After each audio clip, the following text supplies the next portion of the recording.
We all know that inflation is bad for business, as rapid changes in the cost of ingredients squeeze margins. In recent times, this problem has been particularly acute for food wholesalers and manufacturers. But there are things you can do with the help of a smart ERP solution. Here are a few suggestions using SAP Business One as an example. Automation improves efficiency and drives down costs. SAP Business One streamlines processes, automating information flow across financial management, sales, customer management, inventory, distribution, purchasing, and more. This reduces errors, saves time, and improves reporting accuracy.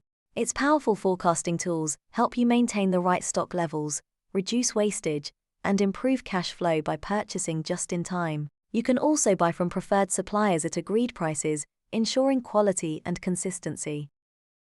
For sales, SAP Business One offers tools to streamline the process, helping you upsell and cross-sell with real-time product displays. Tracking quotes and orders becomes seamless, increasing your chances of closing deals and building customer loyalty.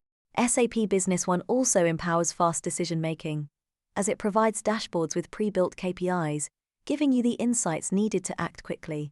Lastly, SAP Business One can enable better supplier management for your business. By automating tasks and optimizing purchases, you can cut costs and enhance customer experiences. Whether you are a small or mid-size food manufacturer or wholesale distributor, with SAP Business One, you can navigate the challenges of inflation and drive your business forward. To find out more, please download one of our guides to SAP Business One or call now on 011327377788.